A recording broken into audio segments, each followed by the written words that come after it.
be seated. Mr. Zimmer, do you want to proceed with your closing argument? Yes, Your Honor, thank you. First of all, I think there's a rule in the law that says we're not supposed to thank jurors for their time and service, but I hope everybody realizes how much we all appreciate the fact that you've gone down here 5.5 hours driving time down here and then spent over a week here listening to this.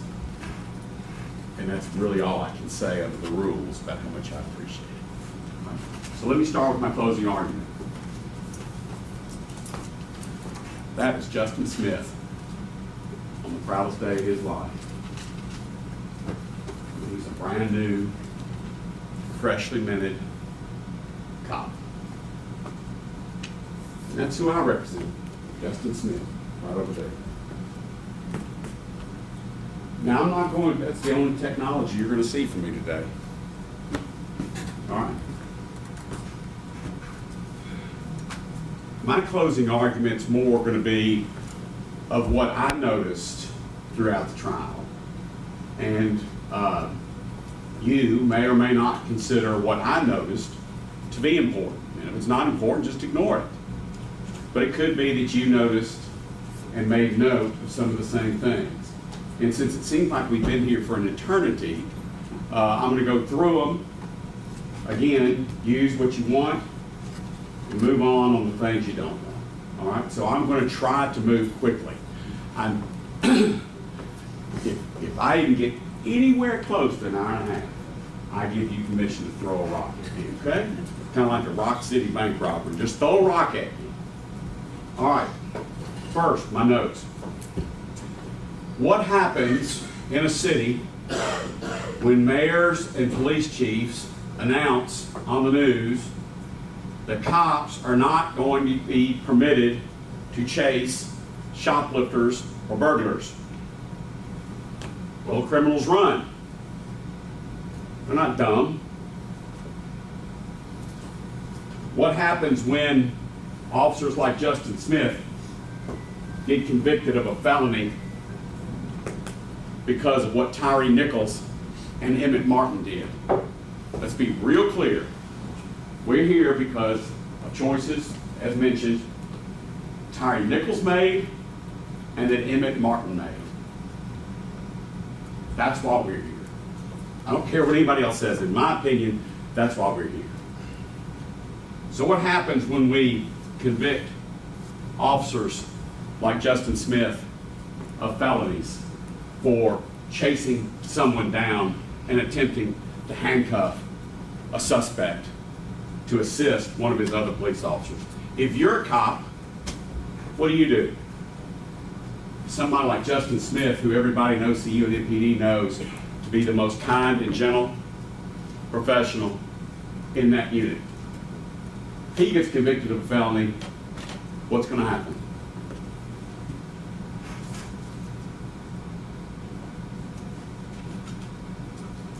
They're going to run. The cops are going to run. Cops are going to run to Chattanooga, be a cop in Chattanooga. They're going to run down to South Haven, Mississippi. They're going to run. And maybe if they left the streets to the politicians and the preachers and the parents to police the streets, maybe the city of Memphis might learn. Your Hamilton County Sheriff has on his website, I don't know if you know this or not, your Hamilton County Sheriff, who I met, says on his website, we chase cars. He has it on his official website. You think the criminals know that? You think the burglars know that?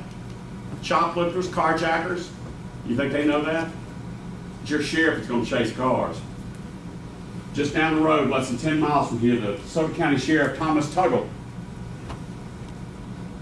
On his website, it says, we chase criminals, we chase cars. Don't bring your crime. It says, don't bring your crimes from Memphis down here. It's just literally 3 miles south of Memphis International Airport, DeSoto County, Mississippi. We chase cars, we chase criminals. You think they're down there shoplifting? You think they're down there breaking into 94 cars in one night?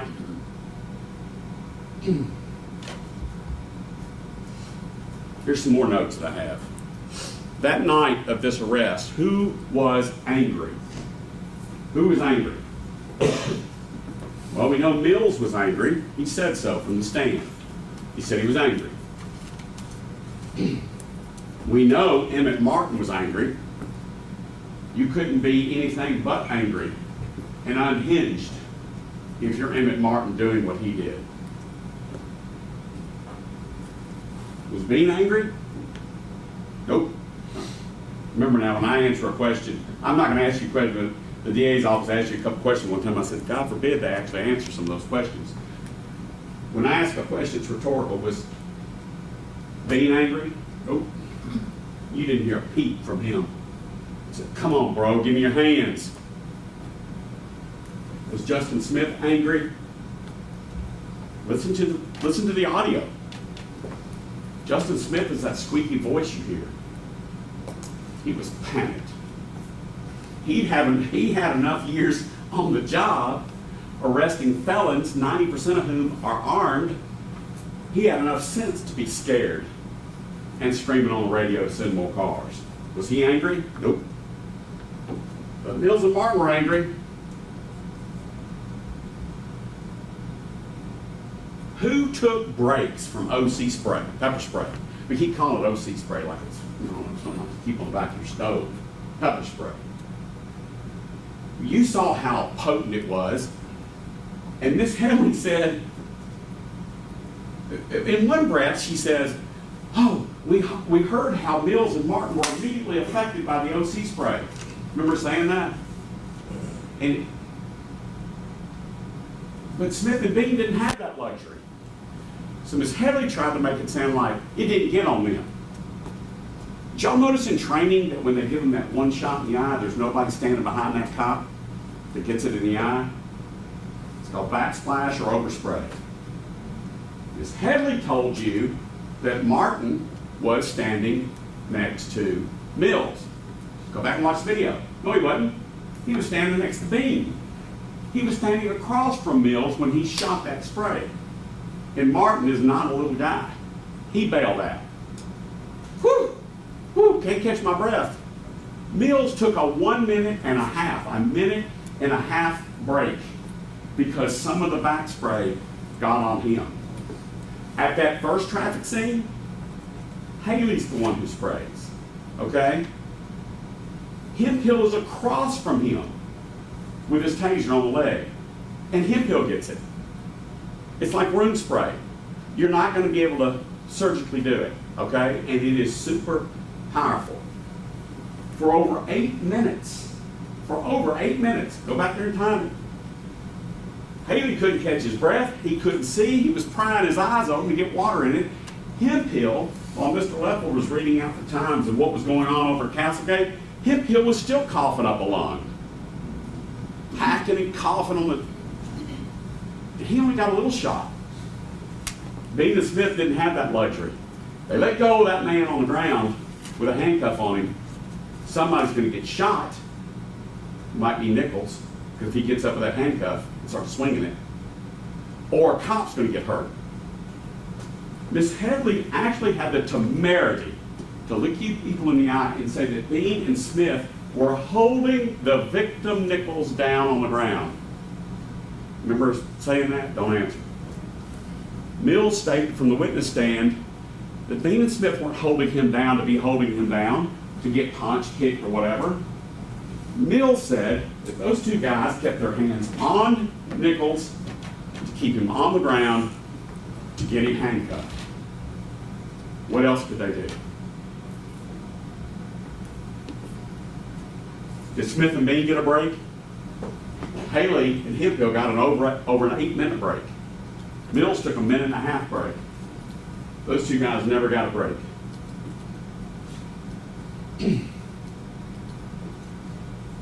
Mills testified that days after this happened, Justin called him on the phone. He testified to it. Mills did. Mills admitted that's the state's witness. That's the state's witness that they called to prosecute these men. Mills said that Justin called him up and said, man, I just heard that there were kicks, and I'm going to call the lieutenant about it. He was mad. I think he used dirty words. I think he said it was effed up. Justin didn't know about the kids. And they would have you believe, how could they not? Bean's body cam was right there on the ground. It caught every one of the kids. Again, their witness Mills testified that he didn't see any of the kids. And by the way, Mills is the one in the video with nothing in his hands, no hands on a suspect, staring at Martin and staring at Nichols, and yet he said, I didn't see the kids. Justin and Bean, and I don't mean to drag Mr. Perry's client into it over and over again, but let's face it, Justin and Bean are bent over at 90 degrees, face full of spray, and blind and deaf and suffocating, trying to get this unknown suspect who they got called out on, had already fought off 3 cops. They have no idea if he has a weapon. Mills didn't see it. And Miss Headley said there were 7 times that they could have stopped these kids by at least saying stop. Justin Smith had his hands full. And Justin Smith has a history. You heard it from the witnesses, the character witnesses, that he is incapable. It is not in his nature to allow another officer to abuse a suspect. He's just not going to do it. The judge has instructed you on the law that when it comes to character witnesses, if someone is of good character, it strengthens the presumption of innocence, which is the strongest presumption in American law. Because good people, remember what Mr. Hagman said in Chattanooga, and it's been repeated ad nauseum here, good people do bad things. Well, we're not here about good people do bad things. We're looking at here people being charged with felonies. Good people do good things. And Justice Smith didn't do anything different that night. He was doing the best he could to help Darius Bean get handcuffs on and get Nichols in custody. Miss Headley, I have to take my hat off to her. Miss Headley had me, even though the judge says she shall not have any sympathy, talking about sesame chicken. Sesame chicken. Rovon Wells was making sesame chicken that night, and Tyree rubbed his belly saying,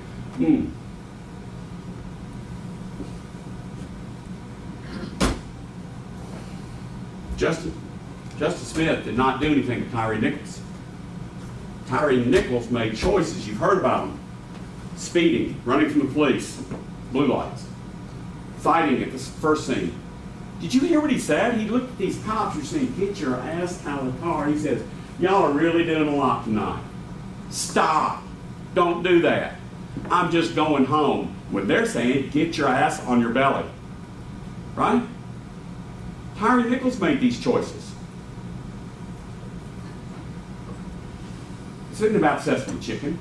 It's about Tyre Nichols somehow getting 750 pounds of men off of him and running to the next street over and hiding behind a Toyota 4Runner. Wiping his face, wiping that spray off. And then he happens to be seen by Mills and Beatty. These guys have guts that I don't have. Okay? I flew Army helicopters for a long, long time. I've never had a shot made at me in anger. Okay? These guys, over 2 and 3 year periods, are making over 1,000 felony arrests themselves. 80 to 90% of them have hidden weapons on them. Frankly, when Emmett Martin announced he's got a hold of my gun, he's got my gun, in other circumstances, I'm surprised somebody gets shot and killed right then. That's a deadly force situation, you heard from the experts. Instead, they're trying to talk him into getting his arm behind his back. Dude, get your arm behind your back before I break your shit. Foul language. This is not some guy worried about going home and eating sesame chicken. The investigation. Let's talk about this investigation. Whew. Chuck Baker comes, impressive fellow from TBI, and I asked him, Whose decision was it to return Kelly Rogers' pink American Express card? Not return, did I say return? They didn't return it. It wasn't Tyre Nichols' American Express card to begin with. Whose idea was it for you to give the American Express card and all these other cards to Tyre Nichols' mother? And he goes, well, he took his instructions from the DA's office. That man right back there. He took his instructions from the DA office, Mr. Mulroy. Let me offer you a suggestion. If you don't like it, if you don't believe it, throw it out. If they call Kelly Rogers up and say, we have your American Express card, would you like to come down and get it? Don't most owners of the credit card say, where'd you find it? Well, we found it in Tyre Nichols' car. There was a better than even chance that Kelly Rogers was going to tell the media, my credit card was found in Tyre Nichols' car, the one that's making worldwide news. And there goes the narrative right down the commode, right? He's just a victim waiting on sesame chicken. Instead, they gave Kelly Rogers' American Express card to Rovon Wells. Is she going to go to the media saying, oh, by the way, they found this American Express card in my son's car? No, she's not. And that story ends. Don't tell me this wasn't directed. Don't tell me this investigation was not focusing on those cops. They take DNA swabs from their mouth, they take their shoes and their boots, cut them up for DNA, and they don't go down to St. Francis Hospital with a search warrant for Tyre Nichols' blood. See if he's on anything. He's got 5 narcotics officers saying he's high as a kite. And they don't go down and get a search warrant. Don't tell me this investigation was not tainted. Somebody told me that y'all are going to be jealous if I referred to my iPhone, because y'all haven't had an iPhone for a week or two, so bear with me. This is not one to throw a rock at me, okay? I'm going to read to you a headline. Headline is a public record. A newspaper is considered a public record under the law. Okay, I'm just going to read you the headline. Memphis has broken homicide record. New numbers show. November 20th of 2023. 11 months after this. Right? Keep up. That's November 20th of 2023. CNN headline. CNN. Memphis mayor meets with gang leaders to request ceasefire in effort to curb city's gun violence. March 3rd of 2024. Mayors are meeting with gang leaders to stop gun violence. Yeah, maybe a crate.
that time off my schedule. All right, now, you people live in Chattanooga, these headlines that I read talk about our crime rates. That's probably not a single surprise to any people in Hamilton County about the crime rates in Memphis, especially in light of the evidence that 80 to 90% of the people that they try to arrest all have hidden weapons. These crimes where we're breaking records for violent crime all predate Scorpion, and since these guys are where they are, crime has continued to go nuts. It's a matter of public record. It's a matter of your own knowledge in your own head when you come to Shelby County, okay? So what do we do? What do the leaders do? They form a Scorpion team. They take statistics, which I thought this case was about. They take statistics and they move them to dangerous areas of Memphis. And they leave them there for a week with the sole purpose of removing criminals with, felony arrest warrants, stolen cars, drugs, to get them off the street. They do it for a week or two, and then they got to move on to the next precinct because they get the crime down in that precinct for a little while, and there's another precinct going nuts. So they have to go over there for a week or two. Remember in my opening argument, I said these cops serve in the most dangerous unit in the most dangerous city in the United States. That goes to their mindset when they attempt to pull a car over that keeps going. That's in their mindset when they tell Nichols, get out of the effing car. They don't use language we're going to use at church. And Nichols pulls back against him, and they pull him out of the car. That's what's on their mind. Let go of my gun. That's what's on their mind. Justin Smith watching Tadarius Bean go down a dark street. Don't believe me, believe Mills. He didn't even know what street they were on. A dark street. They're chasing an unknown fleeing suspect. Bean's by himself, tackles him. Justin, with a blown out knee, gets out of his car to go over and help Bean handcuff. At that point, why did Tyre Nichols just say, all right, whoa, you got me. I'm done. Remember Keith Berry said, the real gangbangers, the real thugs know to put their hands behind their back, right? Right? It's going to go quickly and be over. These were not a bunch of bullies, monsters.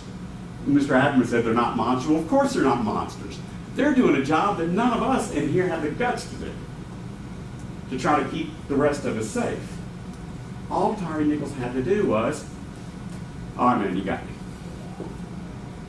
He might have spent a little time in jail for some of the stuff they might have found, but he wouldn't be dead.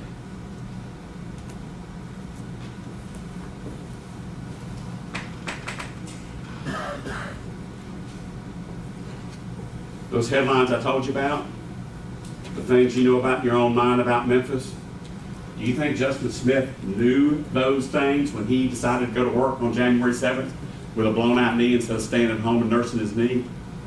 This guy with a college degree, with one of the most outstanding reputations at MPD and OCU, he knew what the risks were when he went into work.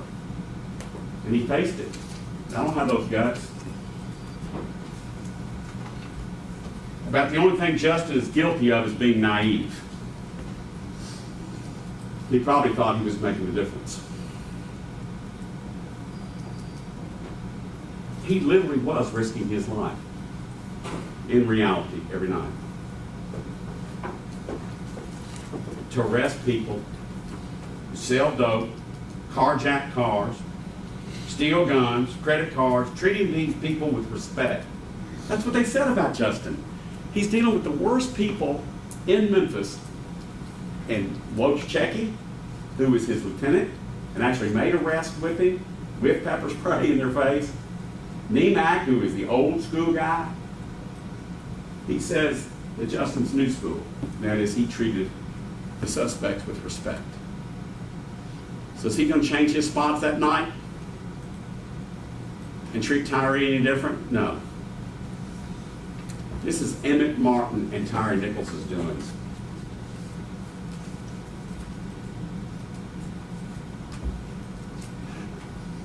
John Keith Perry said he was going to beg you at one point in his closing argument. I thought to myself, don't feel like a Lone Ranger. I'm going to beg as well. I'm going to beg 12 people that end up on this jury to stop the misery Justin Smith has been going through, being charged with second-degree murder, aggravated assault, kidnapping, official misconduct, and official oppression. End it. Go to the jury verdict form. I'm going to read you the pages to make it hopefully better for you. And check the box, not guilty. And let Justin try to get some semblance of, or he'll never be a cop again. There's nothing we can do about that. If you're involved with the Tyre Nichols arrest, you're not ever going to be a cop again. Convicting Justin Smith of anything. By the way, a lot of times these people, these governments, they charge people with all these charges, right? And some of them sound pretty harmless, like official misconduct. That sounds like the clerk at the license plate place taking $5 out of the till. It's a felony. Official misconduct is a felony. Official oppression is a felony. Do not convict Justin Smith of any of these charges. Next thing I'd like to tell you. When I represent a client who, let's face it, probably did do something they shouldn't do, I love lesser included offenses. Because I figure, well, the jury might cut me some slack, and instead of convicting them way up here, they'll convict them way down here. Okay? The state is the one wanting you to go through 35, I think it's 35 different charges, lesser included offenses. They're hoping that you'll get back there and you'll negotiate and compromise and say, well, you know, I'm not guilty of murder, but let's tag him with this. That's their idea. I'd just soon try Justin Smith on murder. But I'm forced to defend him on all those lesser charges, which is just a game, in my opinion. It's just a game. Your Honor, this whole, if Your Honor could give some type of instruction to the jury that the lesser includeds are the law in the state of Tennessee, and that's why Your Honor has included those in the jury instructions. Right. That's not something that the state did. I'm going to allow them to finish the closing arguments, and I'll give an instruction. Thank you. Lesser included offenses many times will have a jury do what's called a negotiated or compromised verdict. I'm asking you not to do that. I just don't know how much clearer I can make it. I'm asking you not to do that.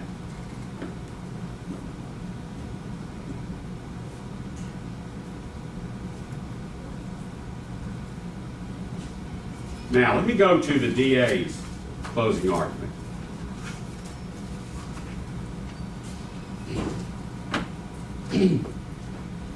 And I'm only going to do some of the high points. I'm not going to do all of Ms. Headley's closing argument. Okay, just some high points that I noted.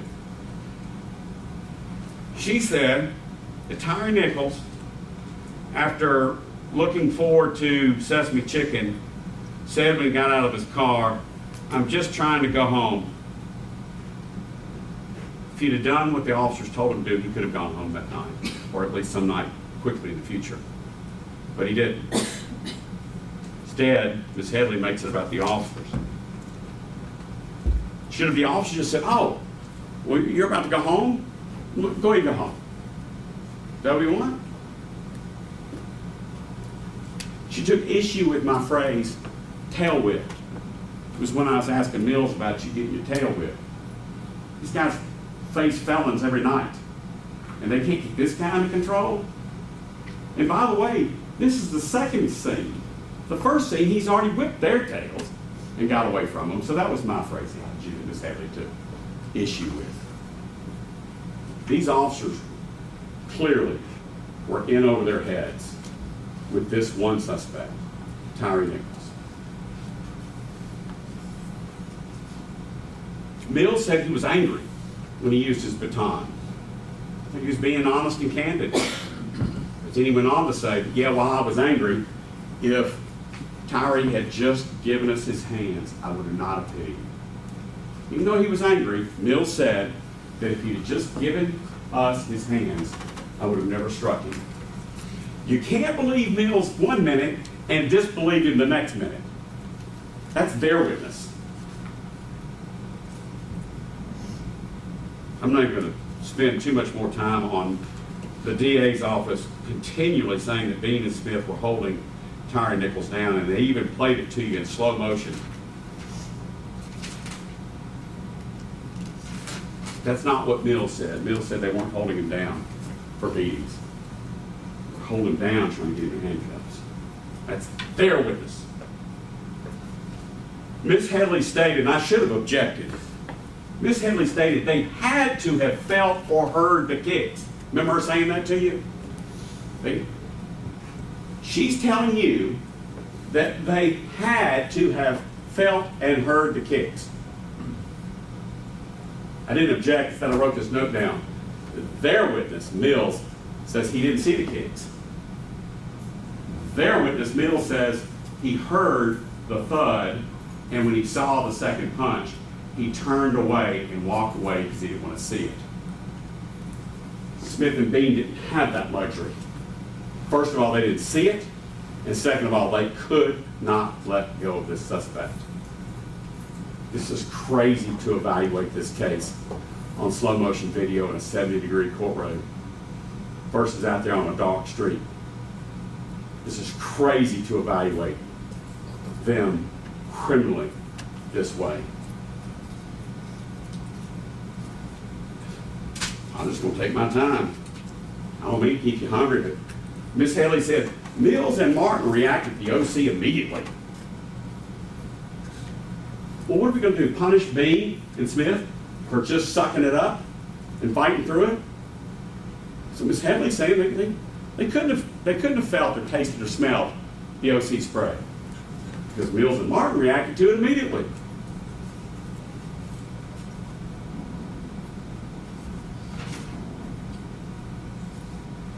Miss Headley said this to you in closing argument, and I did not stand up and object. It said, cops had no idea about the cards and the dope in the car, and the mushrooms only weighed as much as $2 bills. Cops couldn't have known about it. But you know who did know about it? Tyre Nichols knew about it. It's okay for Miss Headley to tell you what the cops didn't know. It's okay for me to tell you what Mr. Tyre Nichols knew.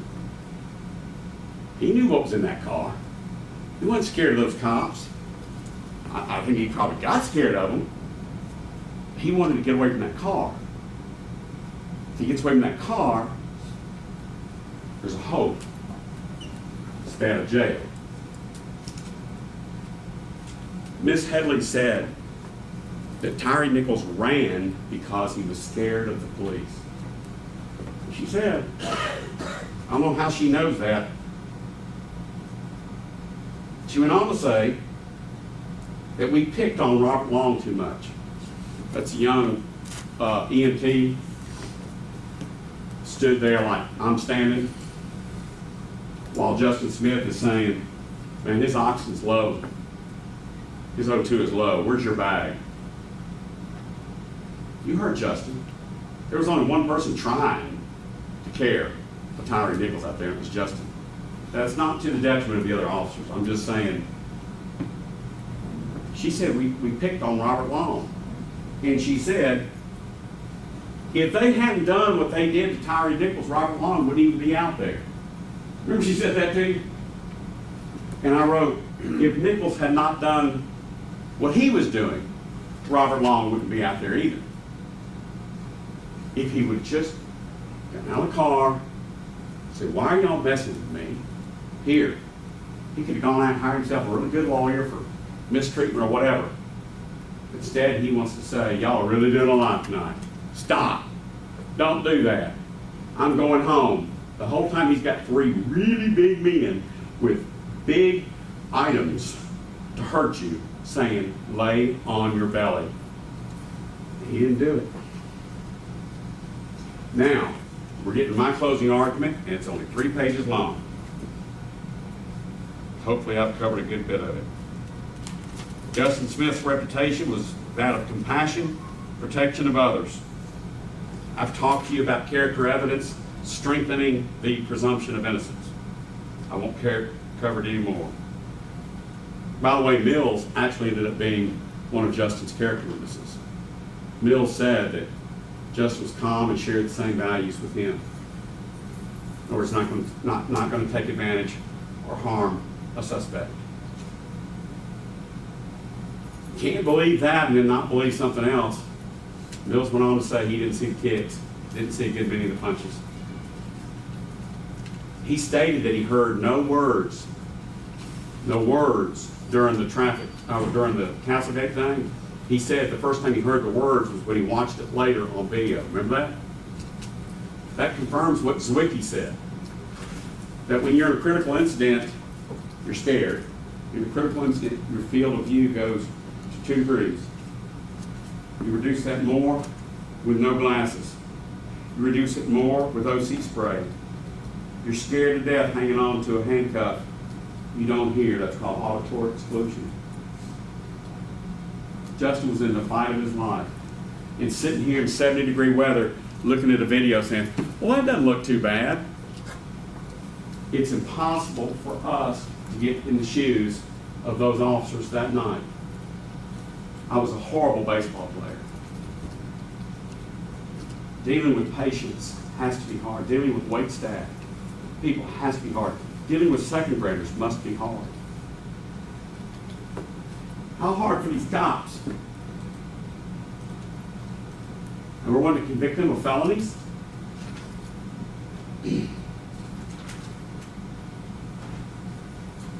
I told you a minute ago I was going to tell you the pages.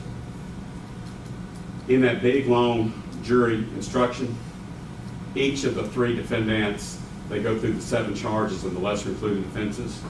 I would tell you that Justin's charges, where you mark guilty or not guilty, is at page 72, page 75, page 78, page 81, page 84, page 87, and page 90. Page 72 is second-degree murder and the lesser included offenses. Please mark not guilty. Page 75 is aggravated assault. Again, please mark not guilty in the lower left-hand corner. Page 78 is aggravated kidnapping. Same. Page 81, kidnapping with a deadly weapon. Same. 84 is official misconduct. Page 87 is official misconduct refraining from a duty. That has to be about providing medical care. When you read the charge and you've heard all the evidence, that's the only thing it could possibly relate to. Mr. Leffler, you might recall, said he had some struggles with that as well. And page 90 is official oppression. I want you to pay close attention to the following words, if you will, please. Knowingly, and the definition for knowingly, which remember includes reasonably certain. Knowingly, reasonable certainty, intentionally, unlawfully. These words have meanings within those jury instructions. They're very important. They're very, for lack of a better word, they're very intentional. They're very purposeful. I don't think you're going to find Justin Smith had a purposeful bone in his body to hurt Tyre Nichols or to allow anyone else to hurt Tyre Nichols.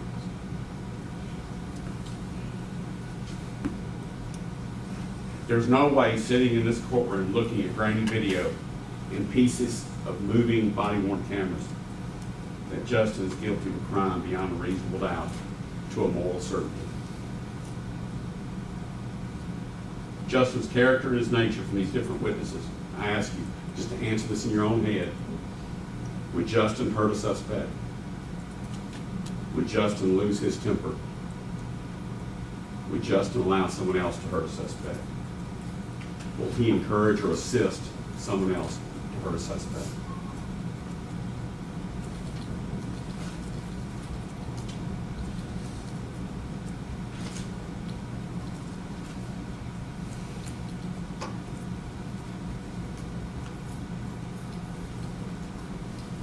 Listen to the audio tape. You'll hear Justin Smith on the radio at least 4 times, squealing, squeaking, begging. for more cars, more help. Send more cars. He's still fighting. Send more cars. Justin Smith does this every night of the week. Justin Smith was probably for the first time in 3 years in OCU scared about what was about to happen. But do you call other cops and other witnesses to come over and witness you breaking the law? If Justin was going to break the law and hurt Tyre Nichols or allow someone else to hurt Tyre Nichols, would he call for more witnesses to come over? Well, of course not. That's common sense. Common sense, to me, is reasonable doubt. We've gone through all of Nichols' choices. I won't go through them again. I'm going to go through my witnesses real quick. Curtis Tate. Curtis Tate was the first witness I called. He's the one who said that if somebody's mother or sister was on the side of the road with a flat tire, Justin would be one of the guys to stop and help fix the flat tire for a stranger. That was Curtis Tate. Jared Zwicky, he was my expert. I don't think anyone took issue with his expertise, candor, and fairness. Okay? Jared said everything Justin did was lawful that night. And then he went on to talk about how dangerous the situation was. And then he went and talked about physiological struggles that cops had in critical incidents. Brian Nemack. Nemack was the old school guy that Mr. Hagerman cross-examined and said, y'all all sit around and tell war stories, and some of it's pretty violent. It's old school, right? Nemack was on and said, yeah, I've been doing it a long time, yeah. And Mr. Hagerman, you and I have had those kind of conversations. And I asked him, I said, but is Justin Smith one of those guys? No, he's not. That's what he said. But he went on to say he was one of the best I had. And he said, Nemack said about Justin, he treats the suspects, the arrestees, with respect. Nemack said that. The old school guy, he probably took part in some of this kind of stuff back in the day. That's what he said about Justin Smith. Nemack is only recently retired. He's come here, so did Tate, working for the MPD, talking about Justin Smith. That's pressure. That's guts. Mark Wojcicki, that's the cop, OCU cop, physically fit looking dude, turned preacher. You heard what he had to say about him. He would not back off with Hagerman, Mr. Hagerman saying, good people do bad things. Good people are capable of bad things. The preacher in him says, yeah, we're all capable of bad things. But then he said, but it's not in Justin's nature. And that guy has been in arrest scenes, fights with Justin Smith beside him. And that's what Wojcicki said about him. Garrett O'Brien came in. He's kind of a stud too. He comes in. He had to hit a house on a search warrant. Some stolen cars, drug stuff, you know, they all do in the dark of night. And he said that even though it wasn't his case, he could call Justin and Justin would pay attention to what O'Brien's case was about and took it seriously and went and hit the house with O'Brien. And then when O'Brien was about to take $5,000 that O'Brien thought was supposed to be grabbed by the warrant, Justin reads the warrant and says, that money back. It's not included in your warrant. It wasn't even his case. Hemphill called him kind and gentle. And I said, did Justin try to keep you away from the wrong kind of people? Hemphill said, yes, sir.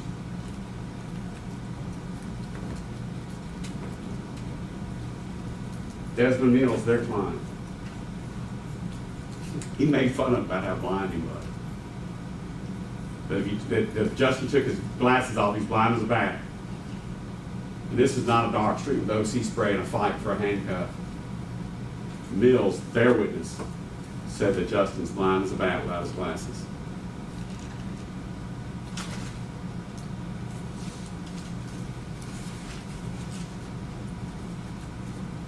You heard all the audio and video. There was a fight. They didn't know who they were fighting. They had no idea about the Sussex chicken. They had no idea what was in his car. Granted, just trying to get this guy in handcuffs. I didn't do that. I didn't do that, I don't think. Did I do that? Oh, I'm sorry. I wouldn't do that too. Go check the box, not guilty, on those 7 pages I gave you, please. Return Justin Smith to his wife and kid. Let him somehow try to start his life over. Convicting him of a felony is not going to bring Tyre Nichols back. That is unfortunate. Any creation of God that leaves before its time is a tragedy. Tyre Nichols is gone. Convicting him of a felony will not bring Tyre Nichols back. Emmett Martin is in prison. I don't know any of us going to live long enough to ever see Emmett Martin back. Emmett Martin's in prison for what he did. Mills, he's already pled guilty. Do not convict Justin Smith of these felonies, please. Thank you for hearing me. Ladies and gentlemen, as we, of course, somewhat mentioned, within the law, anytime a person is charged with an offense, that particular offense has already built into it lesser included offenses or lesser crimes. When a person is charged with an offense, rather than list off every single offense that is included in the offense, they just are charged with the highest, and then everything within that charge is considered a lesser included offense. The court is the one that has elected which offenses are going to go before the jury for their consideration. This is not something that the attorneys in and of themselves make the decision. Ultimately, the court is going to be the decision maker, and what the law that is presented for your consideration is going to be turned over to you. So I just want to make sure any statements referencing one side or the other as being the person that's requiring this to go before you all, I want you all to understand that I am going to be the one that provides the law to you, as I instructed at the very beginning and will continue to instruct to you. The law comes from the court, and so any instructions that you all have come from the court. Before we begin with the last portion, as we talked about at the very beginning, because the state has the burden in this case, now that the defense has finished their closing arguments, the state will have an opportunity to present a rebuttal argument. Is there anyone that needs a break so we don't have any interruptions during that rebuttal argument? All right, proceed.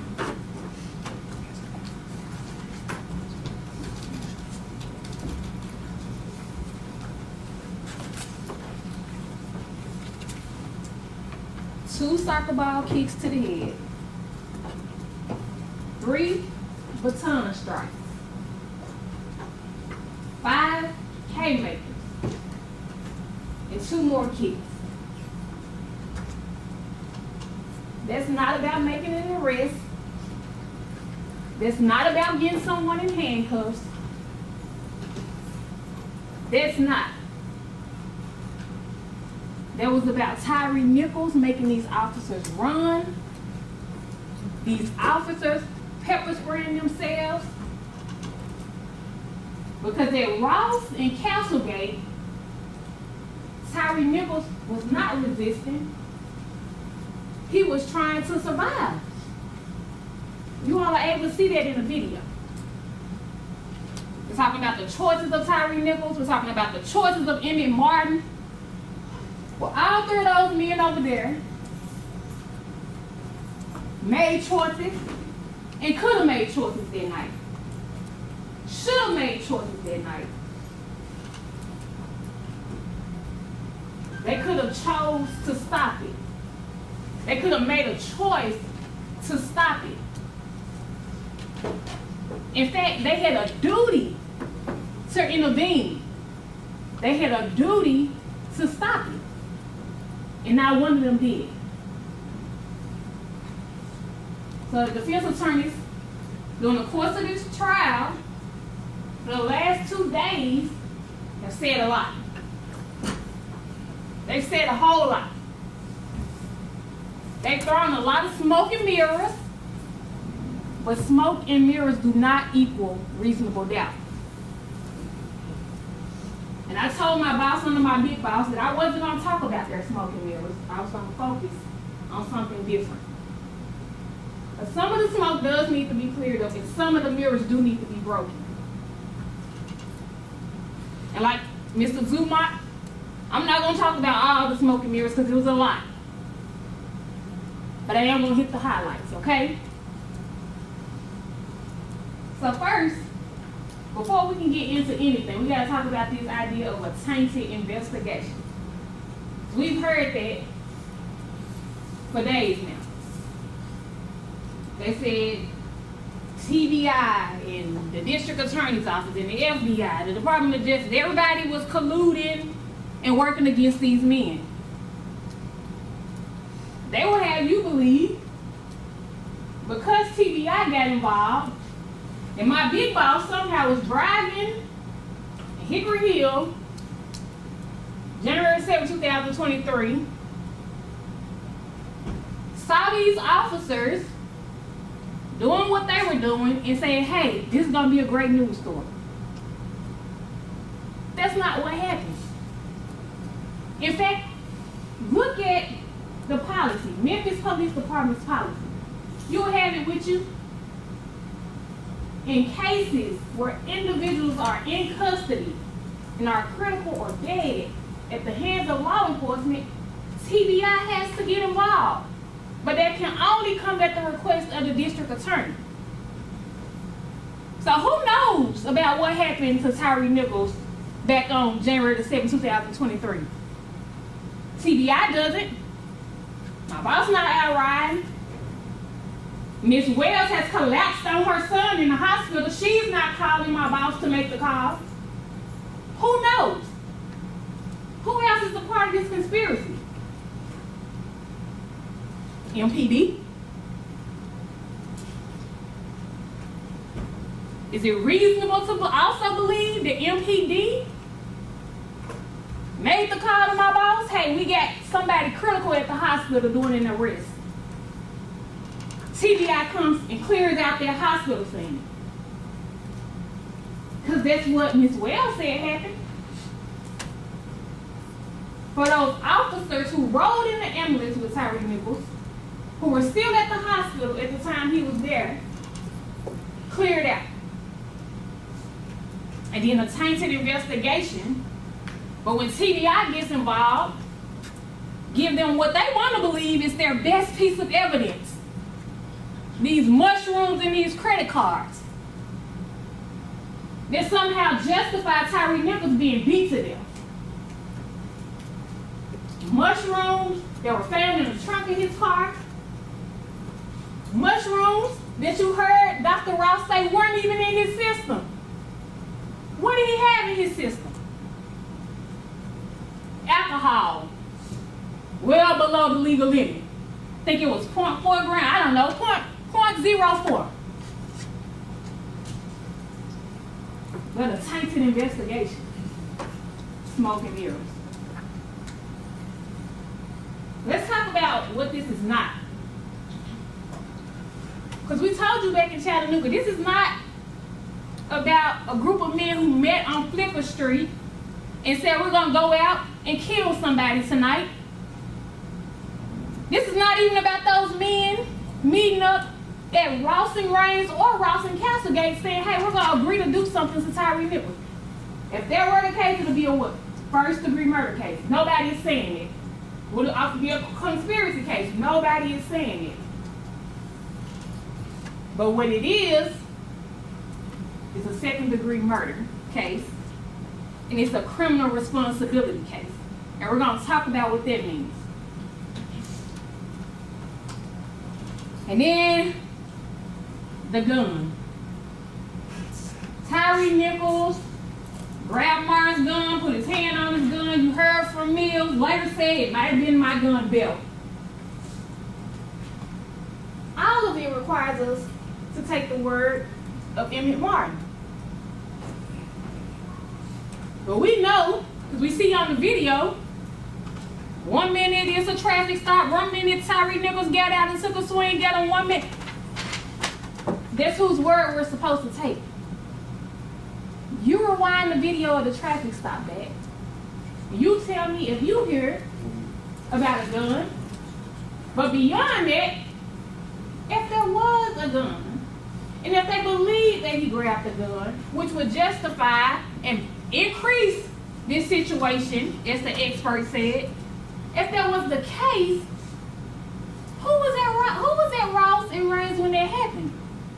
We got Hempfield, we got Martin, and we got Haley. But guess what?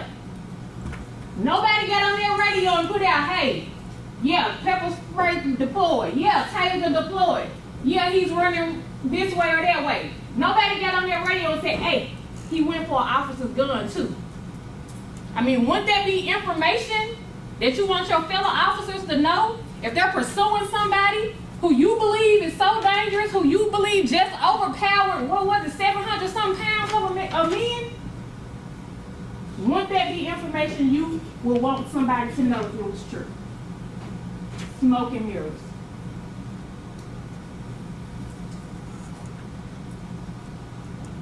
This notion, and I want to be clear what this is not. This is not an indictment against all police officers. This is not an indictment against police officers who get out, who do their jobs, who put their lives on the line. Nobody is saying it's not a dangerous job. Nobody is saying that it doesn't take bravery. No one is saying it. But because it's a dangerous job, does not mean that you are immune from making criminal decisions. So yes, we can talk about the language police officers use, the actions police officers use. Me and Mr. Hagman can agree to disagree about the verbal judo. And they snatching them out the car. I'm gonna blow your ass off. When they have them on the ground, I'm about to break your shit. We can agree to disagree. Okay, tough job, rough language, cool. Nobody's being charged for that. They have him on the ground. He's hurt now. Guns drawn. You about to get your ass blowed off. He's hurt. We about to break your shit. He's hurt. Pepper spray him. He's hurt. He, being Tyre Nichols, has hurt. Tase him. Well, what's next? What's next? Wait on him to pull the gun back out? He takes off running. Tyre Nichols should have just stayed there. He shouldn't have resisted. He shouldn't have ran. Okay, but he did. He ran. And at Ross and Castlegate, he's tackled to the ground by Tadarius Beans. Nobody is saying Tadarius Beans should not have tackled Tyre Nichols. He's not being charged for this. None of these officers are being charged for this. But as Tyre Nichols is on that ground, and Emmett Martin delivers that first kick to Tyre Nichols' head, it's a flag on the play. Whoa, whoa, whoa, wait a minute. That kick to the head, look at police policy, Memphis Police policy. It's considered deadly force. So when you apply this deadly force to this man who's on the ground, he now becomes a victim. He now becomes a victim. But nobody intervenes. There's more kicks, there's more kicks, there's more punches, there's more punches, there's more kicks. That's why we're here. That's why we're here.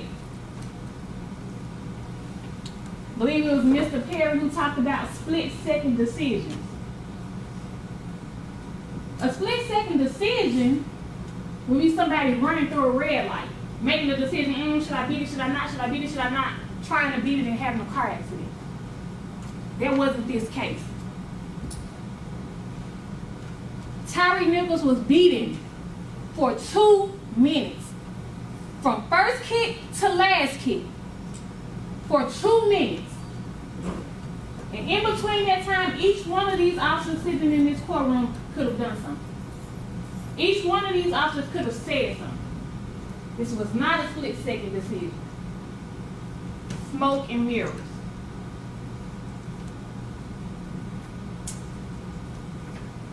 And maybe the best smoke and mirror of it all is this whole notion that these officers for just trying to handcuff Tyre Nichols.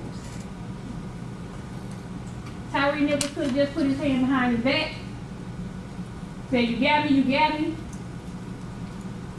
But when they first approached Tyre Nichols, what did he say? All right, all right, all right, threw his hands up. So how do we even get on the ground?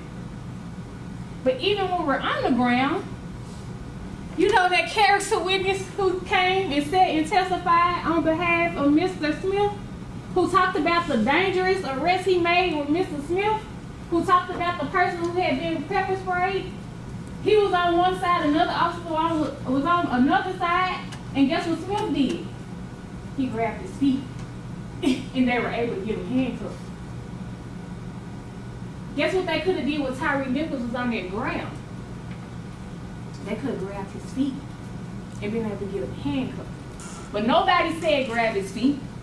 Nobody said, hey, it's 4 of us out here. You get one arm, I get one arm. Somebody stand on his feet. And to the very end, until the actual patrolman came in and grabbed his feet. That's how he got handcuffed. It wasn't because Haley and Martin kicked him again. It was because somebody out there had the sense to say that. And Justice Smith knew how to because he had done it before. This wasn't about trying to get him handcuffed. And we know that because we know witnesses have testified, defense counsels have gotten up here and said it repeatedly. When the handcuffs go on, the fighting stops. When the handcuffs go on, can't do anything, can't hit them. Well, isn't it reasonable to believe that these officers weren't trying to get those handcuffs on him because they wanted to punish him for running, because they wanted to punch him because they pepper sprayed themselves? Tyre Nichols didn't grab a pepper spray can. They're upset, they're angry. They don't want those handcuffs on. It's an illusion for the body cameras that are still on, the ones that people haven't took and snatched off, the ones that haven't fallen off during the scuffles. They're asking for his hands, but they have his hands. They're asking for his hands as 2 officers have his hands and he's being punched. This is not about trying to handcuff Tyre Nichols. But that's what they want you to believe is, my guy was holding him, so there is B, and Justice Smith just holding him, trying to get him handcuffed. They didn't have any intent to hold him so he can get punched in the head. Well, guess what that still sounds like, defense attorneys? That's still minimal facilitation of second-degree murder. That's not what this is. It's not just facilitation of second-degree murder, not just them holding his hands for him to get handcuffed. This is second-degree murder. And so how do we get to that? Because all week, up until now, all week what it's come down to is that those men could see what Emmett Martin was doing, could hear what Emmett Martin was doing, if they were criminally responsible for Emmett Martin's actions. And all week, everybody has been trying to stay away from what Emmett Martin did, right? I think Mr. Leffler got up today and he read from you page 47 of your jury instructions that said, considering multiple defendants, you should give separate consideration to each defendant. Absolutely. Absolutely you should. But that goes along with criminal responsibility. You reconcile that with criminal responsibility because on page 58, where we're talking about criminal responsibility, it says the defendant is criminally responsible as a party to second-degree murder, aggravated assault, aggravated kidnapping, aggravated misconduct, and official oppression, if the offenses were committed by the defendant's own conduct, by Tadarius Bean's conduct, by Demetrius Hayes' conduct, by Justice Smith's conduct, or by the conduct of another for which the defendant is criminally responsible, or both. So we don't get to just throw away Emmett Martin. We don't get to just throw away Emmett Martin. Yes, we evaluate them separately. That means evaluate if Sedarius Bean was criminally responsible for Emmett Martin and everybody else out there. That means evaluate if Demetrius Haley was criminally responsible for everybody else out there, so along with Justice Smith. And if they were criminally responsible for each other, then they can be found guilty of second-degree murder. So the question is, and the question has been all along, did they see what happened and not intervene? One way we need criminal responsibility, not intervening. Did they assist in what was happening? Another way we need criminal responsibility. And I submit to you that they were doing both. So, the good thing about going third, the good thing about the more experienced prosecutors handling the majority of the case, is that I've been able to sit and listen and try to find the answer to that question that matters. The answer to that mystery question: did they see it? Did they hear it? Did they know what was happening and not intervene? I've been able to sit and listen to the audio. I've been able to sit and watch the video. And so I want to talk to you, because Ms. Helden talked to you a lot about their acts, what they were doing that showed they could see what was happening, where their eyes were, how they were responding after the fact. Mind you, Sedarius Bean, Justice Smith, they didn't go dump water on their face. They weren't coughing like Kemp Hill. But that's just the things that they were doing. What about the things they said? What about the things that they said? Let's take a look at it. And as we take a look at all the things they said, I want to remind you of this language in the criminal responsibility instruction. The encouragement of the principal offender is enough. Let's start with Demetrius Haley. Mr. Leffler talked about how Demetrius Haley fell back at Ross and Raines when majority of the kicks and majority of the punches were happening to Tyre Nichols. Sure he was. But the problem is, by the time he got to Ross and Castlegate, Emmett Martin had already kicked Tyre Nichols for the last time, and he was done kicking. Go back and watch the video. Emmett Martin was done with the soccer ball kicks. But because Demetrius Haley runs in and says, beat that man's ass, what they want you to believe is the same type of verbal judo, or whatever it's called, that he was using on the first scene. He's not responsible for his kick, and he's not responsible for Emmett Martin's kick when he was done kicking. That reasonable? Is that reasonable? The problem, Mr. Leffler, is that on the first scene, when Haley was using that verbal judo, nobody blew Tyre Nichols' ass off. On that first scene, when he was using verbal judo, nobody broke Tyre Nichols' shit. But here, Ross and Castlegate, when he jumps out that car, when those men are already over Tyre Nichols and says, beat that man's ass, he kicks him himself. He not just kick him, he looks for the spot where he wants to kick him. And I know the defense wants you to believe he kicked him in the shoulder, but you watch the video. You tell me if it was the shoulder or he kicked him higher up in his face and neck area. But it's not about Haley's kick alone. Because once he kicks him, guess who starts back kicking him? Emmett Martin. And we know Emmett Martin's been kicking him in the face and head all night.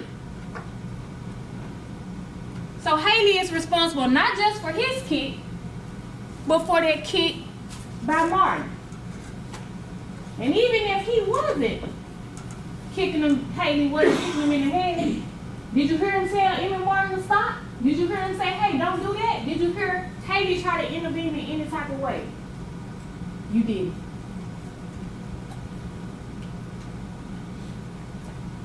What about Tadarius Bean? Mr. Perry told you, and I would agree, the state agrees.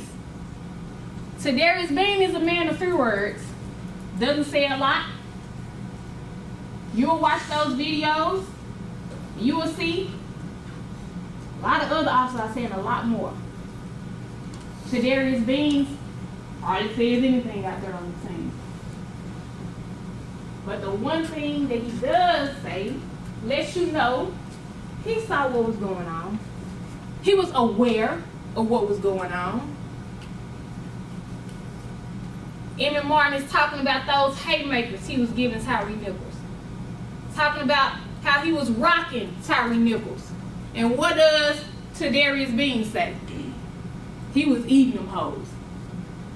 Talking about the licks. Desmond Mills told us that. He was talking about the licks that Emmett Martin was throwing and that Tyre Nichols was eating or taking. I'm gonna play this video.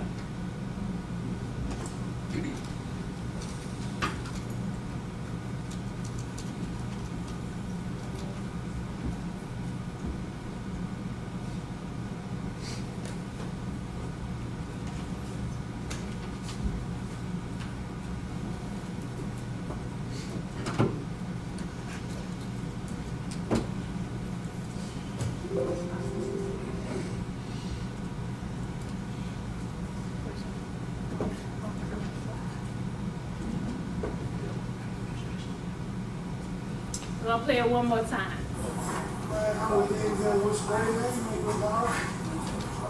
Come on, man. I'm rocking him though. He was rocking him, but she like, yeah, he like, you eat him, but you know what?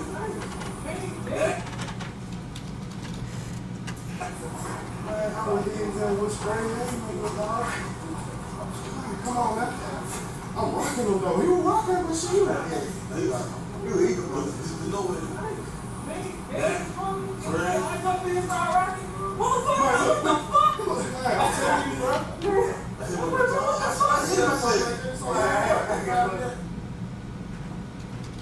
He was eating them hoes.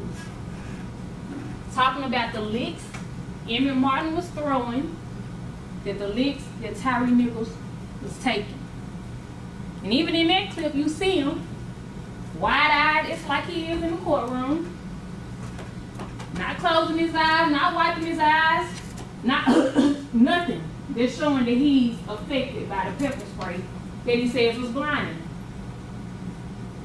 Nothing. What about Justin Smith? Well, unlike Tadarius Bean, Justin Smith had a whole lot to say that night. He had a whole lot to say that showed he wasn't experiencing tunnel vision. He could hear, he could see what was happening. Mills' body-worn camera. Twice you're gonna see and you're gonna hear, more importantly, Justin Smith say hit him. The first time he says hit him, he's talking to Mills. He's telling Mills. Approach, Your Honor.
Justice Smith was saying hit him. First time he says hit him, he's talking to Mills. Mills has taken that baton out. Tyre Nichols, because you can hear it on the ground, is trying to get up off the ground. And when Tyre Nichols does get off the ground, because they made a big point this week and last week about how Tyre Nichols was not responding to the spray. Tyre Nichols was not responding to the baton strike. You're going to see on that video, Tyre Nichols responded to the first baton strike. He was trying to get up and run. I've been kicked twice now, hit with the baton. I'm trying to get up. As he gets up,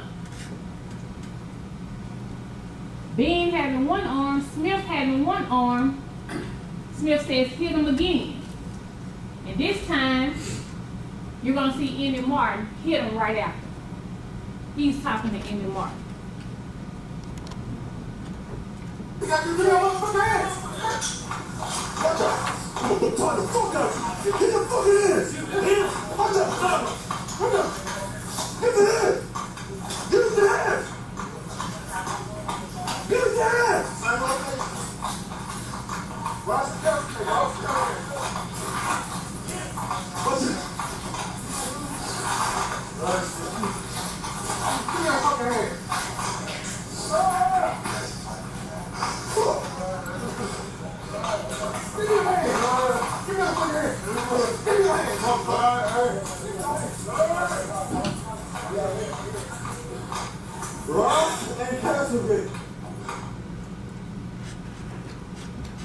And so as these hits by Emmett Martin are going on, after Justice Smith said hit him the second time, what do we see? The direction that all these men are looking. Nobody's looking down. Nobody's looking off. You see Emmett Martin to the far right. You see Tadarius Bean with the hook, with the Scully. You see Justin Smith with the shoes. Tyre Nichols looking forward, leaning forward from those hits. Tadarius Bean, Justin Smith, all looking in the same direction. They were hearing those hits. They were seeing those hits.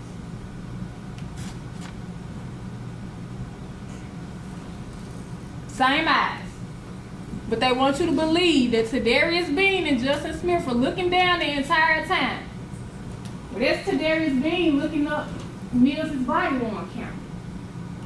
Not affected by pepper spray. Not blind.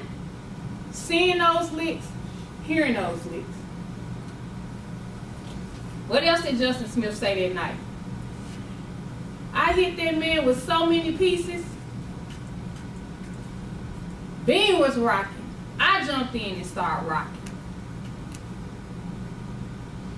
And after this is over, we're not done, but after this was over, those fist bumps, that encouragement that Miss Hadley said these guys were giving each other,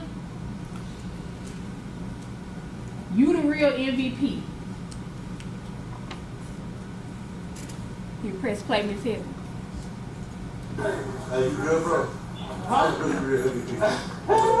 You the real MVP.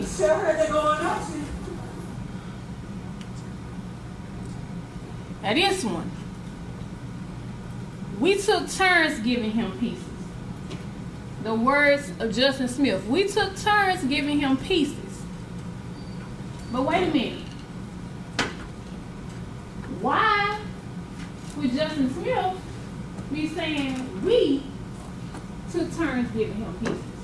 If it was only Emmett Martin who was punching Tyre Nichols. But that's because Justin Smith, and it's going to take some paying attention to, Justin Smith was actually the first one who threw a punch at Tyre Nichols. Before Emmett Martin landed those haymakers, Justin Smith was the first one who threw a punch at Tyre Nichols.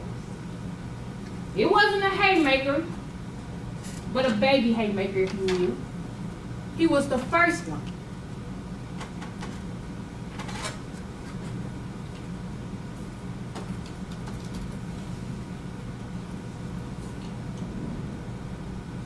See him with Tyrese's hand? Watch their hand right there.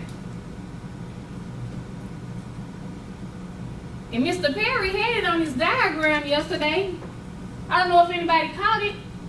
When he was laying out the strikes and the force used on Tyre Nichols, there was a little yellow line that represented Justin Smith, and he had a hand right there because Justin Smith was the first one who threw a punch at Tyre Nichols. And after that, you see all the big haymakers by Emmett Martin. But this last scene, it's going to take you to take that jury laptop, and it's going to take you to plug those speakers up to that jury laptop, and it's going to take you to listen closely. Because this audio was captured on their body cam. And it was captured after Emmett Martin was going around telling everybody to take their body cameras off. Some of those body cameras on the cars, squad cars, Justin Smith's body cam in his police squad car. So you weren't supposed to hear this. But if you listen, Justin Smith says, I seen Martin, whop, whop, whop, and I said, just fall. Now we're going to come back and talk about this when you all finish listening.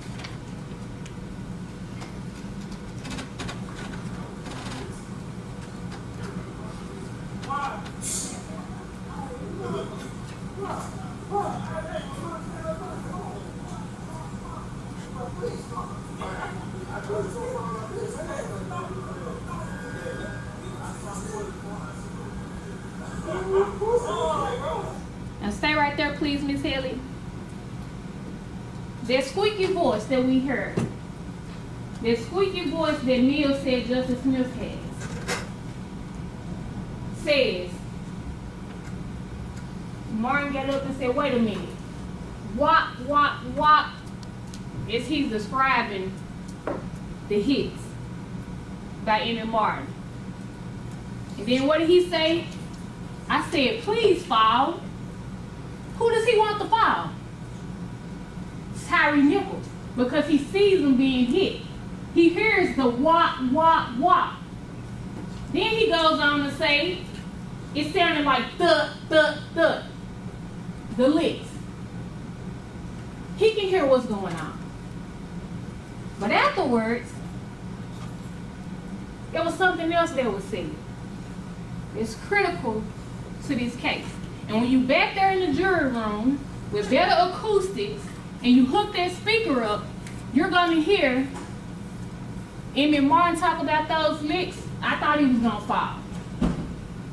But that man who took the witness stand for the state, as Mr. Martin likes to say, Desmond Mills, you're going to hear him say, I said, we about to kill this man. So why would Mills, who hasn't thrown a punch, who hasn't kicked a kick, why would he say, we about to kill this man? After all the deadly force used against Tyre Nichols, this police officer, who understands or should understand criminal responsibility, he doesn't say Emmett Martin is about to kill this man. He doesn't say Haley is about to kill this man. He doesn't say Justin Smith, we're all out here together, we're all in this together, we about to kill this man. Play it one more time, Miss Haley.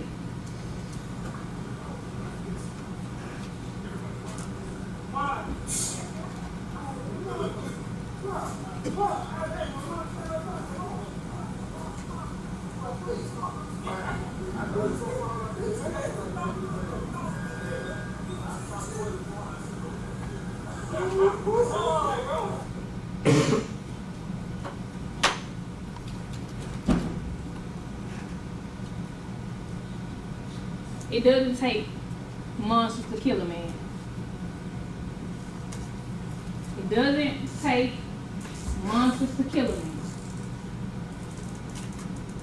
All it takes is 2 soccer ball kicks to the head, 3 baton strikes, 5 haymakers to the head, 2 more kicks, and nobody's saying stop. Nobody's saying don't do it. Nobody's saying grab Emmy Martin. Because that's the question. If they seen it and it was excessive, which every expert who took the stand said every one of those punches and every one of those kicks were excessive force. One said not justified.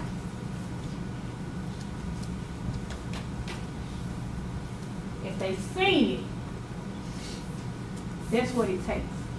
Not one person saying stop. Not one person saying grab Emmy Martin. And so, when the smoke clears and when the mirrors break, those facts and that law that you have, it stands. It's still in place. And when we were back in Chattanooga, I went last then, and I stood up, and I said, you all had one job to do when you got here to Memphis. You all had one job to do when you got to this dangerous city. You all got one job while you're here. And that's to follow the facts in the law. To follow the facts in the law. Those are the facts. You have the law. And if you follow the facts in the law, your mind can rest easy, beyond a reasonable doubt. Enough to let the mind rest easy. If you follow the facts in the law, your mind can rest easy that there sits 3 men who are criminally responsible for the murder, the aggravated kidnapping, and the aggravated assault of Tyre Nichols, as well as official misconduct and official oppression. Find them all guilty as charged of every charge. Thank you.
Time, we'll call you back in momentarily. Jury may be excused.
and gentlemen of the jury, you all have now heard all of the proof for your consideration. You have received the law, and you have now heard all of the closing remarks of the attorneys. It is now going to be the time where the jury is selected ultimately for the deliberations. But before we do that, there are some instructions that I want to make sure that you all understand. As you all go back to deliberate, it's important that you all understand the deliberations need to be together, meaning that you all have your lunch back there, and if you all choose to eat lunch, and one person wants to eat their lunch without deliberating, everybody has to stop deliberating. If you all choose to deliberate during lunch, you all are free to do so. If one person ends up needing to go to the restroom, then deliberations need to stop until that person resumes or returns. So it's important that any deliberations that you all take, that you take them together. So please make sure that you keep that in mind. Also, each one of you, as you all have heard throughout the trial, have been asked to stay in your seat. The reason is that each one of those seats has a number, a corresponding number to it. That number should be on the outside of your binder, starting with 1, ending on the top row with number 9, starting down here with number 10, ending over here with number 16. Each one has a corresponding number in our wheel over here, and we ultimately are going to pick the 2 remaining alternates. Please understand that if you are an alternate, or whether you're an alternate or not, we appreciate so much your time and attention through this trial. This is the unfortunate part where this part of the trial will end for 2 of the alternates. We will pick those alternates and announce those numbers, and then we will ask those 2 jurors to step out and follow Deputy Jury. All right, juror number 14 and juror number 10. All right, if you all can step out and follow.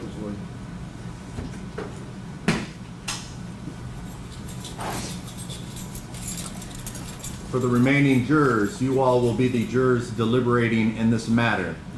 Inside this right here is the jacket. This has the final copy of the jury instructions.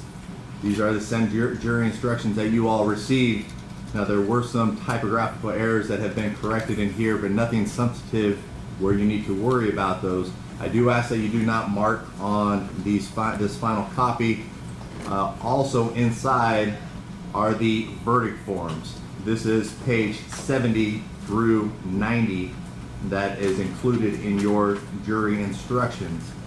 These are going to be the verdict forms that you are to fill out with regard to the verdict that you all ultimately reach. When you go in and begin your deliberations, you all will elect a foreperson. It's important that that foreperson signs each one of these verdict forms. Also, when you all return, the court is going to need to poll the jury. So before you return, I want you, before you leave the jury room, each of the jurors to look over this verdict form and make sure that it reflects your verdict, whatever that verdict is, so that when you all return back, the court can poll and make sure that this is in fact a unanimous verdict. So with that being said, we always have questions, and I kind of put it in the instructions as well. 9 times out of 10, if you all have a question that you all send to the courtroom, the answer is going to be, please look back at your jury instructions. So please look over the jury instructions. If you need help after that, write down the question, give it to the deputy, have the foreperson sign it. The court will look at that question, review it with the attorneys, and we will come back with an appropriate response. But again, we are going to now excuse you all. Please remember, deliberations have to be together as a group, and let us know if and when you all have any questions or a verdict. Step up.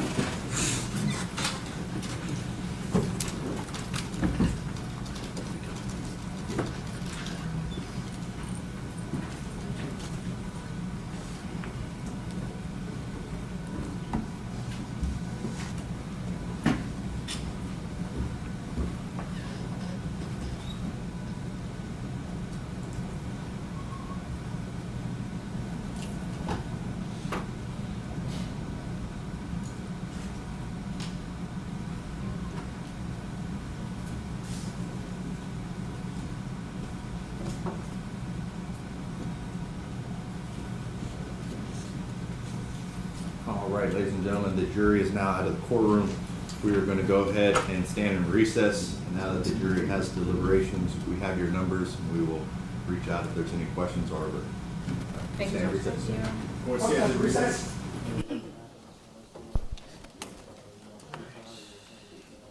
We'll swap out in a few minutes. The other folks